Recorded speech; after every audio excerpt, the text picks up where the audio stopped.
All right, so I went and picked up me some glue today, and I think it turned out pretty good, man, for it being my first headliner.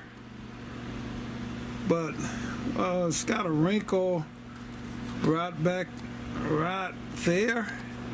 Somebody was telling me take a heat gun and steam cleaner. But the headliner is in there, guys. I think it pulled out. It came pretty good for my first one. So 64 Riviera.